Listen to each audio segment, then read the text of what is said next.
I was staring out my kitchen window at 40 tons of dirty, road salted snow covering my entire back field when I realized my neighbors had finally gone too far.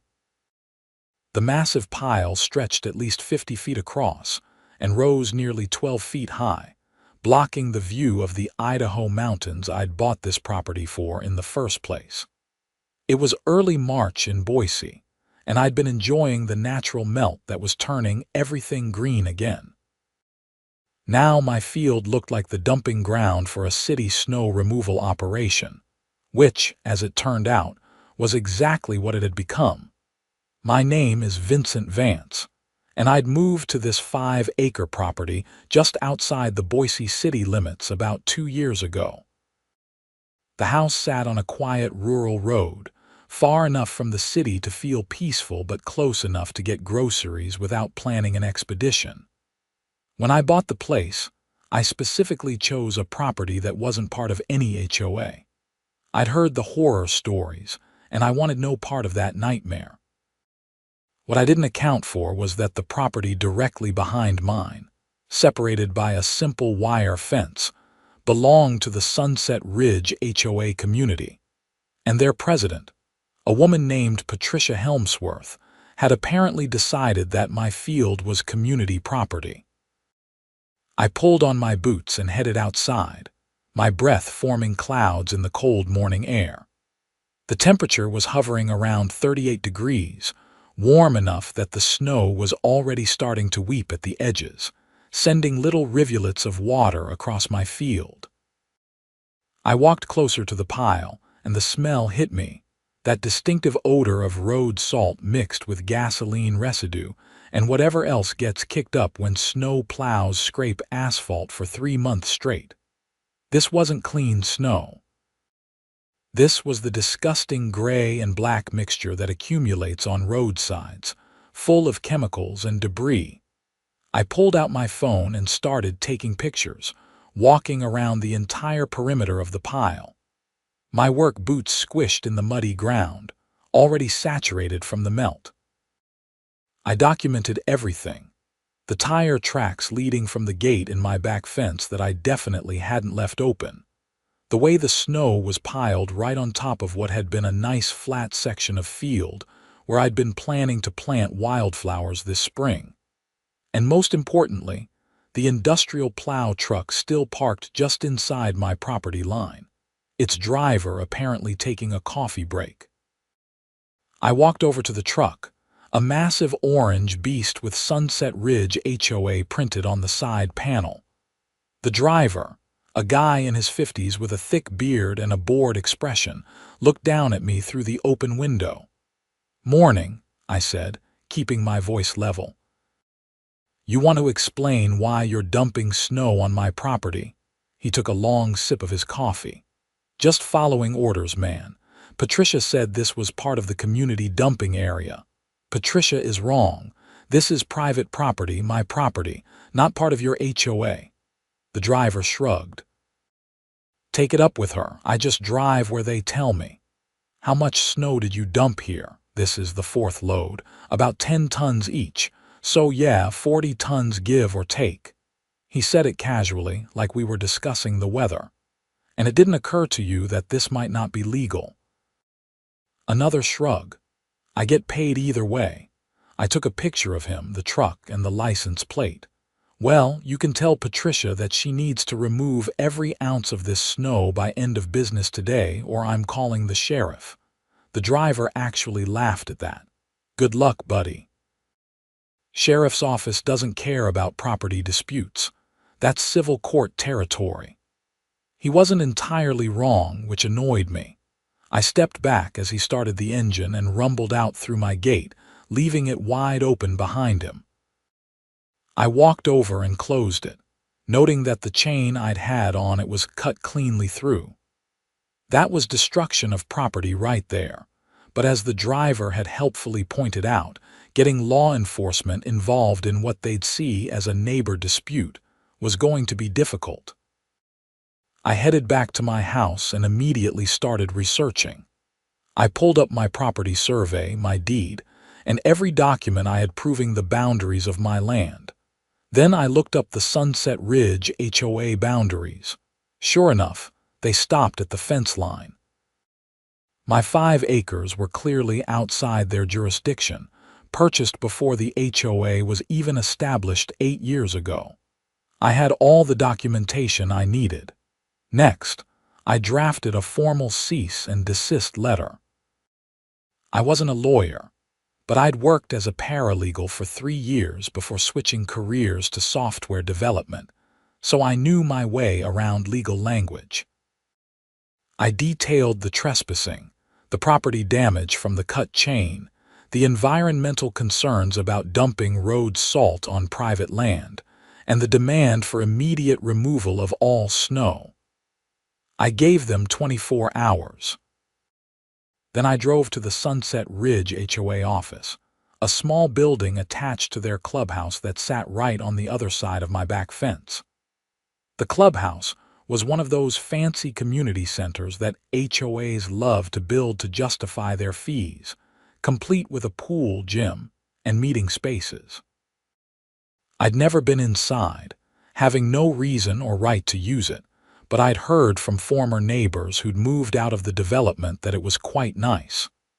Too bad it sat at a slightly lower elevation than my field. Patricia Helmsworth sat behind a large oak desk that seemed far too grand for the small office. She was exactly what you'd expect from an HOA president, who'd use someone else's property as a dumping ground. Perfectly styled blonde hair, a pantsuit that probably cost more than my monthly mortgage, and an expression that suggested she smelled something unpleasant whenever she looked at anything that didn't meet her exacting standards. "Mr. Vance," she said, not bothering to stand or offer a handshake. "I assume you're here about the snow removal. You assume correctly. That's my property you dumped on." She pulled out a map, spreading it across her desk with the confidence of someone who believes they're always right. "Actually, according to our records, that field is designated community land. Your records are wrong." I placed my property survey next to her map. "This is the official county survey. That's my land, all 5 acres. Your HOA ends at the fence line." She barely glanced at my documents. "There must be some mistake. We've been using that area for snow dumping for the past 3 winters. Then you've been trespassing for 3 winters. This is my first winter here, and I'm telling you to stop. I have a cease and desist letter here demanding you remove all the snow within 24 hours. Patricia actually laughed, a sharp sound without any humor. "That's not going to happen. Do you have any idea how much it costs to remove 40 tons of snow, and where would we put it?" "Not my problem. You put it there illegally, you remove it legally. Maybe try your own property next time. We have no space on HOA property. The community has rules about aesthetics, and giant piles of dirty snow don't meet our standards. But dumping it on my property without permission does." She stood up, smoothing her suit jacket. "Mr. Vance, I'm trying to be neighborly here. That snow will melt naturally in a few weeks. Then you can use your field again. What's the harm in being a good neighbor? The harm is that you're breaking the law. The harm is that you cut through my chain and trespassed on my property. The harm is that you've dumped 40 tons of salt-saturated, chemical-filled snow that's going to kill anything growing there. And the harm is that you're telling me my property rights don't matter because you find them inconvenient." Patricia's face hardened. "I think we're done here. If you want to pursue legal action, get a lawyer. Until then, the snow stays. We're not wasting community funds on your tantrum." I placed the cease and desist letter on her desk. 24 hours. Consider yourself notified." I left before I said something I'd regret. Back in my truck, I sat for a moment trying to decide my next move. Legal action would take months and cost thousands. The sheriff's department would treat it as a civil matter. Code enforcement might care about the illegal dumping, but they'd also take time to investigate.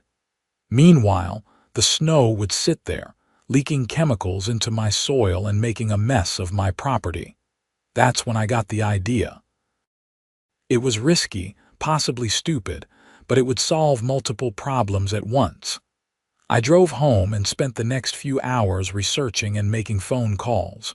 The first call was to a rental company in Boise. "Yeah, I need to rent some industrial water pumps, the big ones." "How many gallons per minute can they move?" "Perfect. I need 4 of them delivered tomorrow morning." "Also, do you rent large capacity water heaters?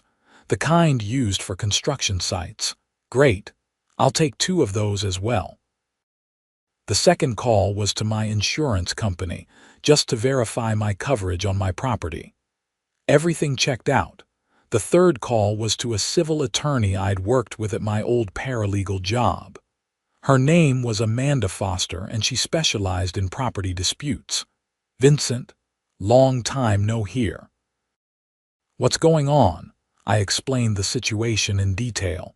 She listened without interrupting, which I appreciated.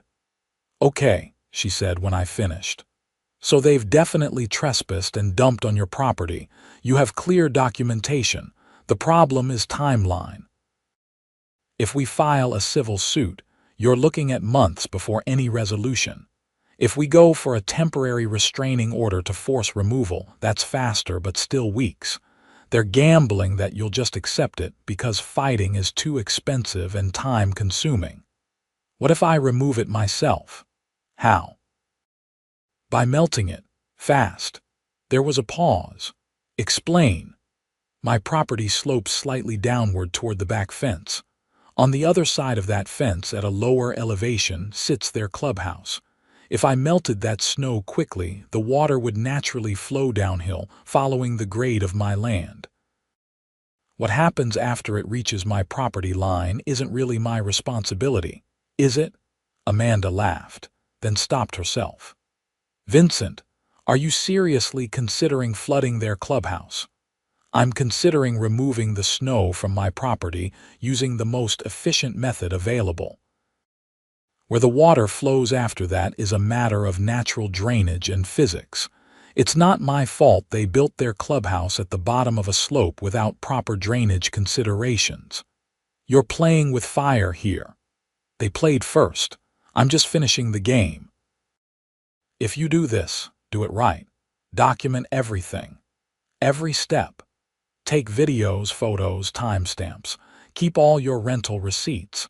Make sure you can prove that you were simply removing something illegally placed on your property. Don't do anything that could be construed as deliberately targeting their building. You're just melting snow that shouldn't be there. Got it? Got it. And Vincent, call me when this blows up, because it will blow up." I spent the rest of that day preparing. I walked my entire property line with a surveying app on my phone, documenting the exact boundaries. I took more photos and videos of the snow pile from every angle. I documented the damage to my chain and gate.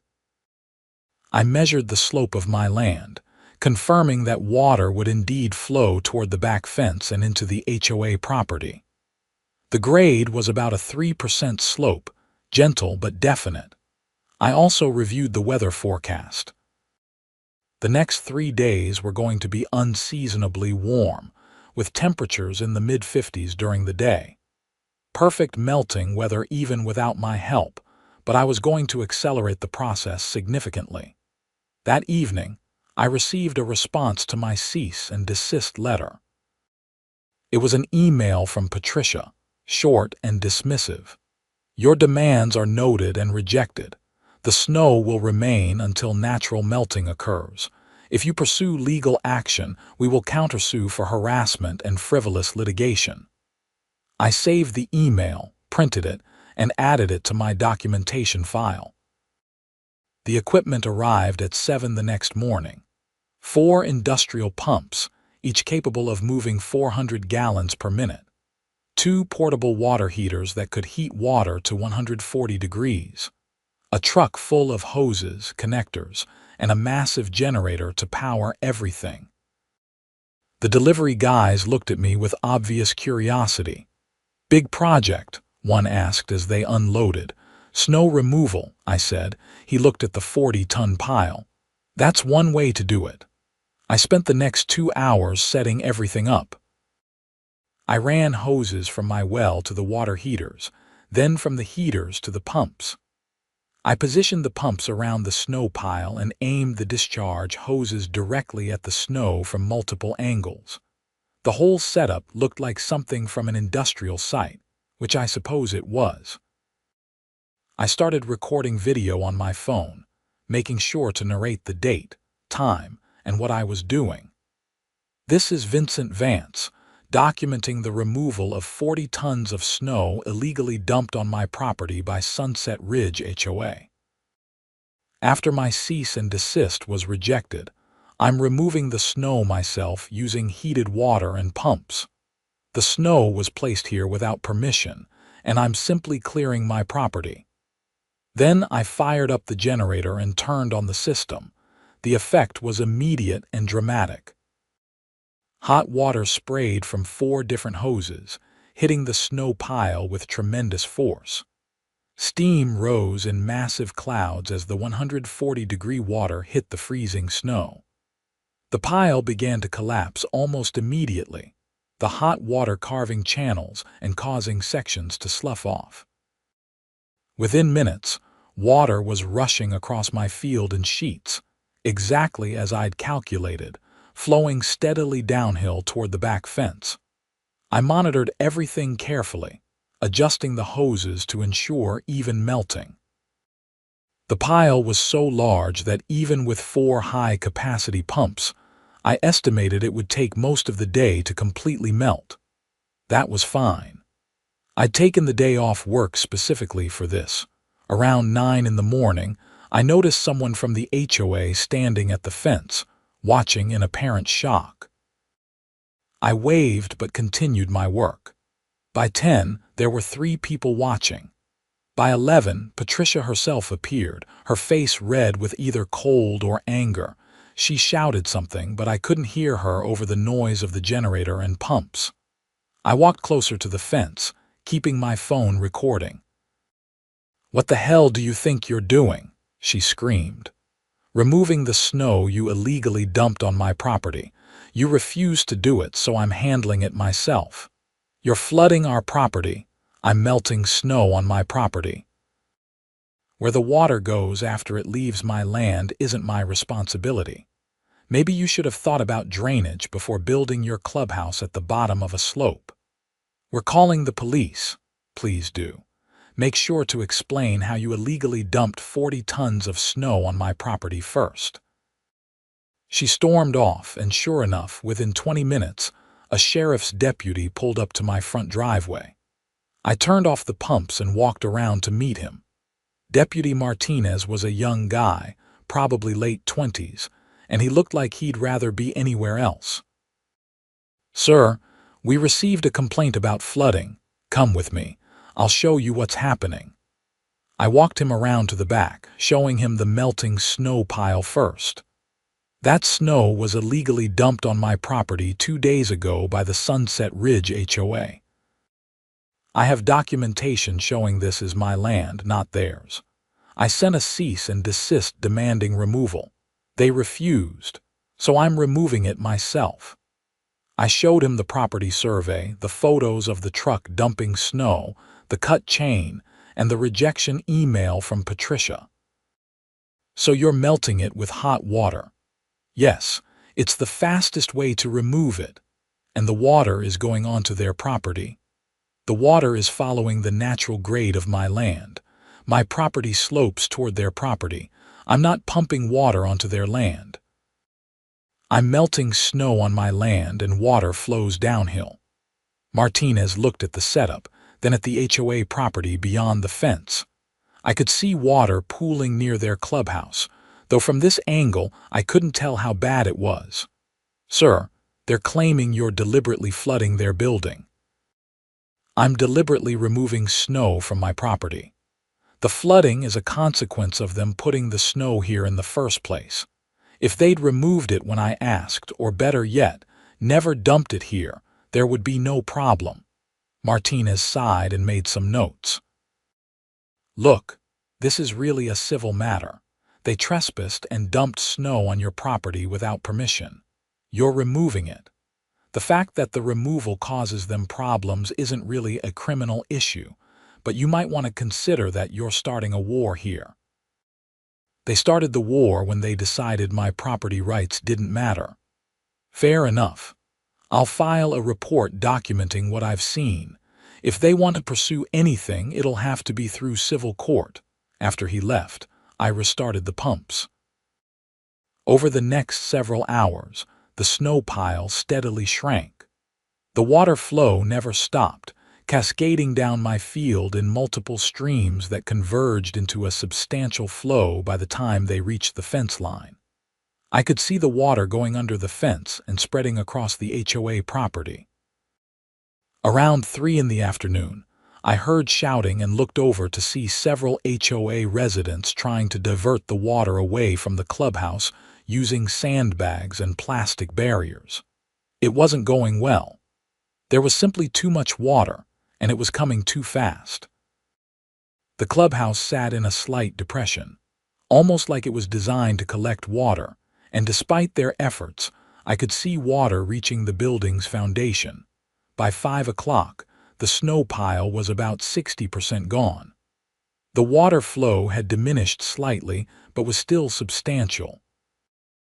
I could see water actually entering the clubhouse through the lower-level entrance.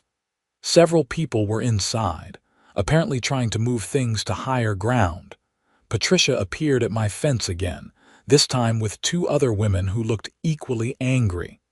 "You need to stop this right now," she demanded. "You're destroying our clubhouse. I'm removing snow from my property." "There has to be another way." "There was. You could have removed it when I asked. You chose not to. We'll pay for removal. Just stop the water." I walked closer to the fence. "You'll pay for complete professional removal of all remaining snow, and you'll compensate me for the damage to my chain and gate, and you'll guarantee in writing that you'll never dump anything on my property again." "Yes, fine. Whatever you want. Get it in writing. Have it signed by all HOA board members and delivered to me within 1 hour. Until then, I'm continuing with the removal." She practically ran back toward the clubhouse. I kept the pumps running. 50 minutes later, a man in his 60s approached my front door. He introduced himself as Gerald Stromberg, the HOA vice president. He handed me a document printed on HOA letterhead. The document agreed to pay for professional removal of all remaining snow, compensate me $500 for the damaged chain and gate, and included a legally binding promise never to use my property for any purpose without written permission. It was signed by Patricia, Gerald, and 3 other board members. "The water's gotten into the lower level," Gerald said quietly. "The gym equipment is ruined. The basement storage is flooded. We're talking tens of thousands in damages. You put 40 tons of snow on my property without permission." I know. Patricia was wrong. Some of us tried to tell her that, but she insisted the property was community land. She was too proud to back down when you proved her wrong. And now you're all paying the price. "Yes, will you please stop the water?" I looked at the document again. It was legally binding and exactly what I wanted. "I'll shut down the operation, but the remaining snow will need professional removal by end of business tomorrow. I'll have a company here first thing in the morning." I turned off the pumps and disconnected the hoses. The water flow slowed to a trickle, then stopped, but the damage was done. I walked to my back fence and looked at the clubhouse. Water was clearly visible through the lower windows, at least a foot deep in some areas. People were still inside, trying to salvage what they could. That evening, Amanda called me. "I heard through the grapevine that you actually did it, Please tell me you documented everything, every second. Good, because I'm guessing you're about to be sued." They signed an agreement to remove the snow and never use my property again. That won't stop them from suing for damages to the clubhouse. They'll argue you acted with deliberate malice and caused destruction beyond what was necessary to remove the snow. Can they win? Maybe. It depends on how a judge views your actions. You were within your rights to remove the snow. The question is whether your method was reasonable or excessive. Melting 40 tons of snow in one day with heated water when you knew it would flood their building could be seen as vindictive or efficient. That's the argument you'll make. Start preparing now. Get all your documentation in order. Every photo, video, email, and receipt. If they sue, we'll be ready. True to Gerald's word, a professional snow removal company arrived at 6 the next morning. They used front-end loaders to scoop up the remaining snow and haul it away in dump trucks. The operation took most of the day but was impressively efficient. By evening, my field was clear except for some mud and dead grass. The HOA paid the $3,800 removal bill without complaint and delivered a check for $500 for my gate. I thought that might be the end of it. I was wrong. 2 weeks later, I was served with legal papers. The Sunset Ridge HOA was suing me for $85,000 in damages to their clubhouse. The lawsuit claimed I had acted with willful and wanton negligence and had deliberately destroyed HOA property through malicious flooding. I called Amanda immediately. $85,000, I said. That seems excessive. Let me see the itemized damages. I heard papers rustling. Okay, they're claiming water damage to the gym equipment, the basement flooring, drywall, electrical systems, HVAC systems, and a commercial-grade water heater. They're also claiming lost revenue from membership dues because the facility was unusable during repairs and emotional distress for the members. It's inflated, but not entirely unreasonable given the scope of the damage. So what do? We file a counterclaim. You suffered damages too. They trespassed, dumped waste on your property, damaged your gate, and you had to pay for removal and equipment rental. We'll claim that any damage to their property was the direct result of their illegal actions, making them responsible for their own damages. Over the next few months, the legal battle intensified. The HOA hired a law firm that specialized in property disputes. They conducted discovery, demanding all my documentation, which I provided. They took depositions, during which Patricia repeatedly insisted that she had believed my property was community land, despite having been shown the survey. Our counterclaim listed $4,200 in actual damages. The cost of the equipment rental, my gate repair, and the environmental remediation I'd had to do to address the salt contamination in my soil. We also claimed that the HOA's actions constituted intentional trespass and illegal dumping, making them liable for all resulting damages. The case dragged on through spring and into summer. The HOA completed repairs on their clubhouse, which actually came to about $67,000 according to the receipts they provided in discovery. That was less than their initial claim, but still substantial. The breakthrough came during a deposition with the truck driver who dumped the snow. His name was Carl Winters, and he was surprisingly candid.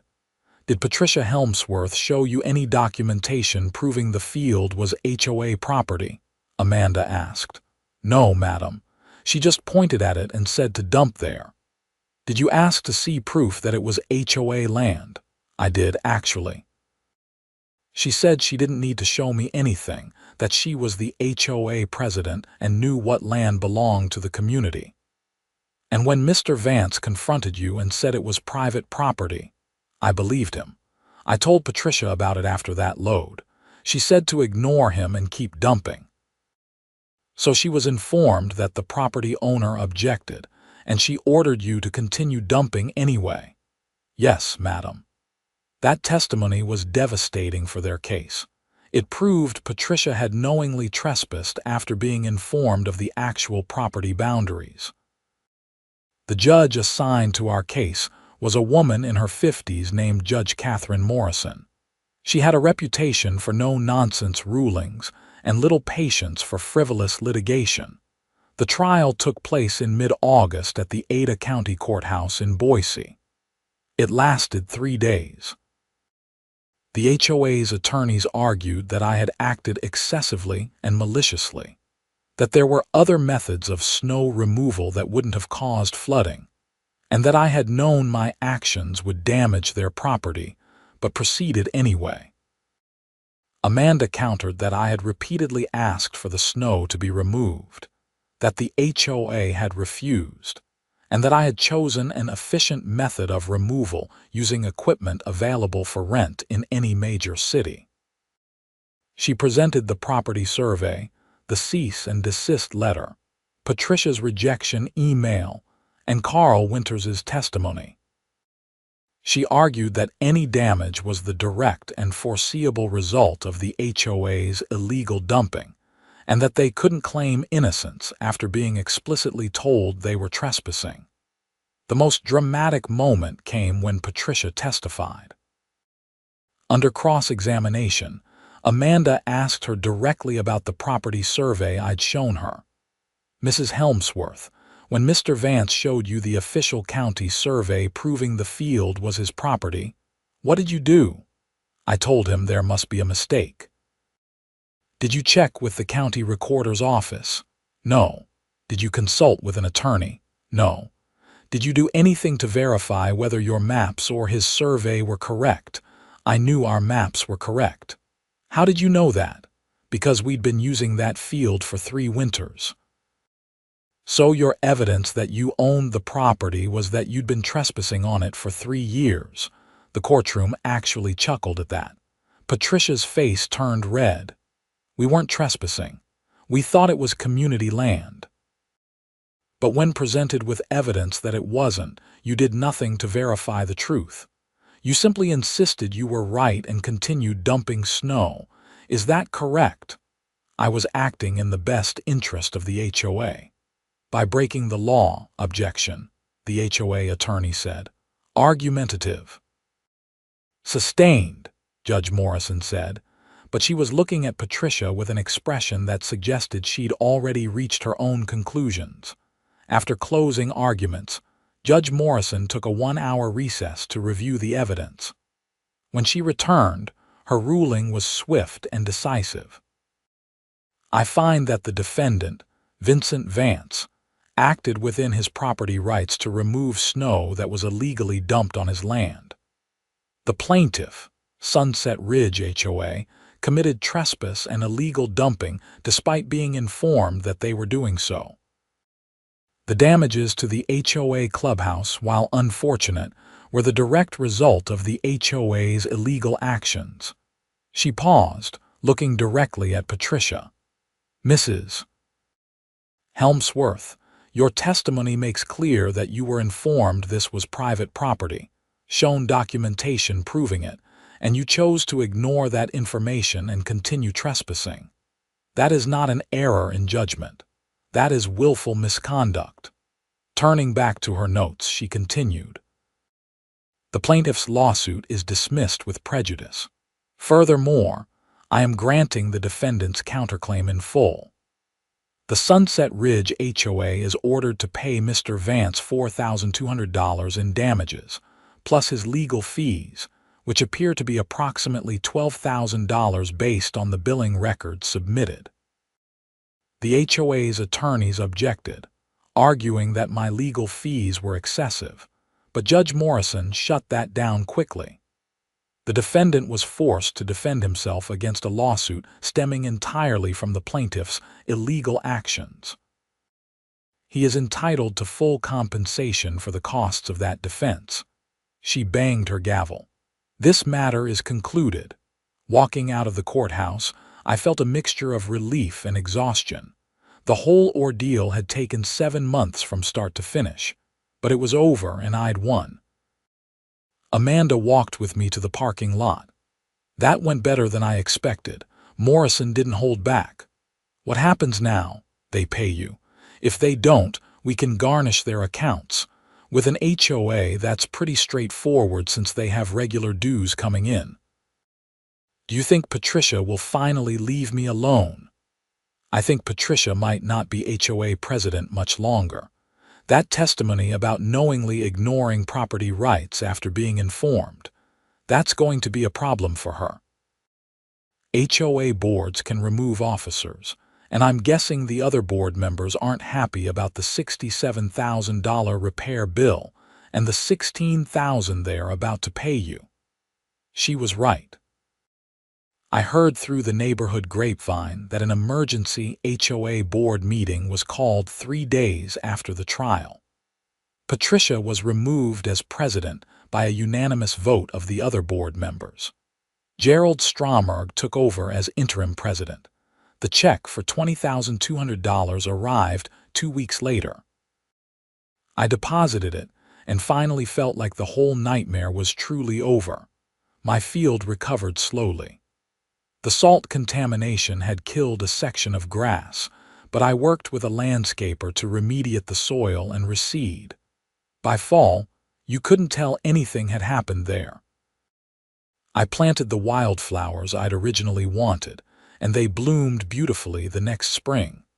I also installed a proper gate with a heavy-duty lock and added security cameras covering my entire back fence line.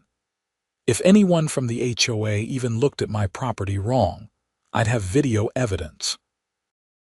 Interestingly, once Patricia was gone, relations with the HOA actually improved. Gerald stopped by a few months after the trial to apologize personally.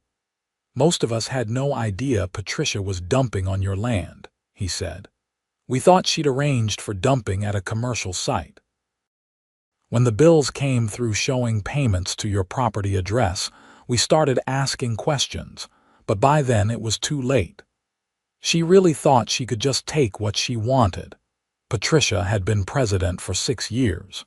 She was used to getting her way.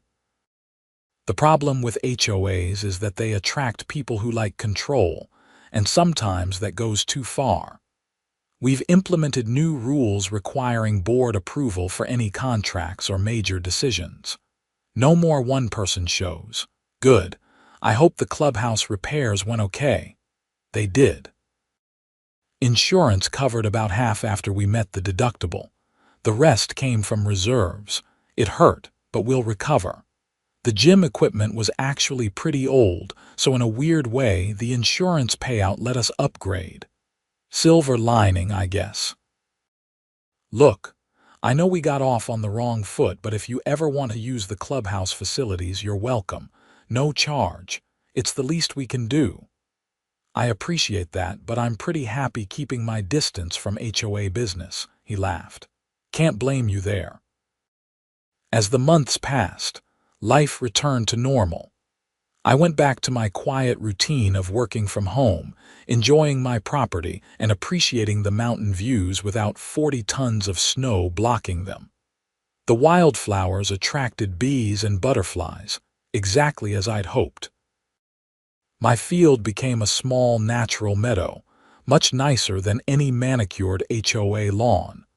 I did occasionally see Patricia around town. She pretended not to recognize me, which was fine. I heard she'd moved out of Sunset Ridge entirely, selling her home and buying something in a different development where she could start fresh, without the reputation of the HOA president, who cost her community $80,000. The whole experience taught me something important about standing up for your rights. When someone tramples on your property, whether literally or figuratively, you can't just accept it because fighting back seems difficult or expensive. Sometimes you have to take action, even if that action is unconventional. Would I melt 40 tons of snow again if faced with the same situation? Absolutely. But hopefully, I'd never have to. The story made the rounds in local news, though I declined all interview requests. There were articles in the Boise Press about HOA overreach and property rights, using my case as an example. A few local lawyers even started using it as a teaching case for property law seminars. Amanda told me she'd received several calls from people facing similar HOA issues, inspired by my case to fight back against overreach. That felt good. Nobody should have to deal with organizations that think they can ignore property rights because it's convenient. As winter approached again, I watched the first snowfall with a mixture of appreciation for its beauty and wariness about where it might end up. But my cameras and locked gate remained undisturbed. The HOA had learned their lesson. Gerald was true to his word about reforming the HOA's governance. They brought in a property management company to handle day-to-day operations, which reduced the power of any single board member. They also established clear protocols for snow removal that involved only HOA property, with documentation required for any alternative sites. I ran into Carl Winters, the truck driver at a hardware store in early December. He recognized me and came over. "Hey, you're the guy with the snow thing," he said. "That's me. Just wanted you to know I quit working for HOAs. Too much drama. I'm doing commercial snow removal now. Parking lots, business parks, much simpler. Probably a good move." Yeah, that whole situation was crazy. I felt bad being in the middle of it. You weren't the problem. You were just doing your job. Still, I should have pushed back harder when you told me it was private property. Live and learn, right? Right. As the second winter passed without incident, I finally felt like the whole ordeal was truly behind me. My property was secure, my rights were established, and the HOA knew better than to mess with me. I spent more time enjoying my land, taking long walks through the field, watching the wildlife that had returned once the chemical-laden snow was gone. Deer visited regularly, along with rabbits, foxes, and an impressive variety of birds. It was everything I'd wanted when I bought the place. The wildflowers had reseeded themselves naturally, and the following spring promised an even better display. I'd added some native Idaho plants as well, creating a genuinely natural landscape that required minimal maintenance and supported the local ecosystem. One evening in late March, exactly 1 year after the snow incident, I was sitting on my back porch watching the sunset when I heard a knock at my front door. It was Gerald, holding a bottle of wine. "Peace offering," he said. "This is from the board. We wanted to mark the anniversary of, well, the incident, and to thank me, for forcing us to get our act together. The HOA is better run now than it's been in years. We're transparent, we follow proper procedures, and we actually talk to our neighbors instead of just making assumptions. You taught us an expensive but valuable lesson." I accepted the wine. I wasn't trying to teach anyone anything. I just wanted my property respected. Sometimes the best lessons are the ones we don't mean to teach. We talked for a while about the changes in the HOA, the improvements to the clubhouse that had come from the insurance settlement, and the general state of the neighborhood. It was surprisingly pleasant. After he left, I opened the wine and poured a glass. Sitting on my porch, looking out at my field where 40 tons of snow had once sat, I reflected on the whole experience. Property rights matter. They're not just abstract legal concepts. They're the foundation of ownership, autonomy, and respect. When someone ignores those rights, whether through ignorance or arrogance, the consequences can be severe. Patricia had assumed her position as HOA president gave her authority over my land. She'd confused her limited power within the HOA with actual legal authority. When confronted with evidence of her mistake, she doubled down rather than admit error. That pride cost her community tens of thousands of dollars, cost her the presidency, and ultimately cost her the reputation she'd built over 6 years. For me, the lesson was different. Standing up for yourself is hard. It's expensive, time-consuming, and stressful. But sometimes it's necessary. If I just accepted the snow pile, Patricia would have continued using my field as a dump. She would have learned that property owners could be bullied if you were aggressive enough. Instead, she learned that actions have consequences. The HOA learned that property rights aren't suggestions. And I learned that fighting back, even in unconventional ways, is sometimes the right choice. The wine was good, a nice local Idaho vintage. I raised my glass toward the field where the snow had been, toward the fence line where the water had flowed, and toward the clubhouse that had flooded. To property rights, I said to the empty evening air, and to 40 tons of snow that taught everyone an expensive lesson. The sunset painted the sky in shades of orange and pink, reflecting off the mountains in the distance. My field was green and peaceful, full of wildflowers and wildlife. The HOA stayed on their side of the fence, and I stayed on mine. It was exactly as it should be. I never did use their clubhouse facilities, despite Gerald's offer. I preferred to maintain the clear boundary between my property and theirs. But the gesture was appreciated, a sign that the organization had genuinely changed. Over the following years, I heard occasional stories about other HOA disputes in the area. Some were resolved peacefully, others went to court. Mine became something of a cautionary tale, told at neighborhood gatherings and HOA meetings. The story of the president who dumped 40 tons of snow on private property and ended up with a flooded clubhouse and a lawsuit she couldn't win. I like to think it made at least a few HOA boards think twice before overstepping their authority. My life settled into a comfortable routine. Work, property maintenance, and enjoying the peace and quiet I'd bought the place for. The field cycled through seasons, sometimes green with wildflowers, sometimes covered in natural snow that melted slowly and didn't flood anyone's basement. I never forgot what happened, but I stopped dwelling on it. The whole experience became just another story, something that happened once and was resolved. Life moved on, but every winter when the snow started falling, I made sure my gate was locked and my cameras were functioning. Trust but verify, as they say. The HOA had learned their lesson, but I wasn't taking any chances. And every spring, when the wildflowers bloomed across my field, I remembered that this was exactly what I'd wanted when I bought the property. Natural beauty, peace, and the freedom to enjoy my own land without interference. 40 tons of snow had threatened that, but in the end, all it did was prove that property rights, when defended properly, will prevail. The law was on my side, physics was on my side, and ultimately, justice was on my side. Patricia learned that the hard way. The HOA paid the price. And I got my field back.